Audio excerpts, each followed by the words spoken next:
Hey guys, ഞാൻ വളരെ ചുരുക്കത്തിൽ ഒരു കുഞ്ഞു കോൺസെപ്റ്റ് നിങ്ങൾക്ക് പറഞ്ഞുതരാം. എൻ്റെ കയ്യിൽ 2 ബലൂണുണ്ട്. കണ്ടു കഴിഞ്ഞാൽ സെയിം കളറ്, സെയിം സൈസ്, പുറത്തുനിന്ന് യാതൊരു വ്യത്യാസമില്ലാത്ത 2 ബലൂൺ എൻ്റെ കയ്യിലുണ്ട്.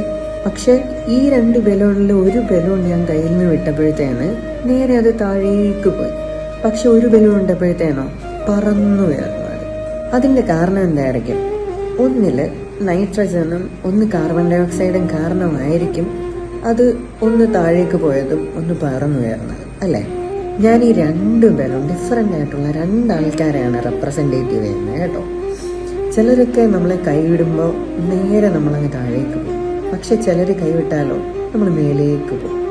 ചിലപ്പോഴൊക്കെ നമ്മളെ ചിലരൊക്കെ കൈവിട്ട് കളയുമ്പോഴത്തേന് നമ്മളൊന്നുമില്ലാണ്ടാവും. നമ്മൾ നേരെ താഴേക്ക് പോയി ഒന്നുമില്ലാണ്ടാവുന്നതിൻ്റെ കാരണം അവരുടെ സൈസോ കളറോ ഷേപ്പോ ഒന്നും കൊണ്ടൊന്നുമല്ല, അവരുടെ ഉള്ളിൽ എന്തോ ഒന്ന് ഡിഫറെൻ്റ് ആയിട്ടുണ്ട്.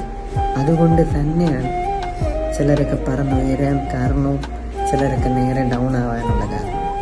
സോ ചിലരുടെയൊക്കെ ഒറ്റപ്പെടുത്തൽ കാരണം നമ്മളെന്താ പറയുക, ജീവിതത്തിൽ ഭയങ്കര ഡൗൺ ആവും. ആ ഒരു ഡൗണിൽ വിചാരിക്കുക ഡൗൺ ആവാൻ കാരണം നമ്മളല്ല, മറ്റുള്ളവരാണ്.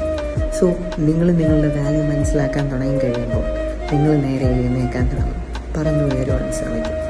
എന്താ പറയുക, ഓക്കെ അല്ലേ? Keep going.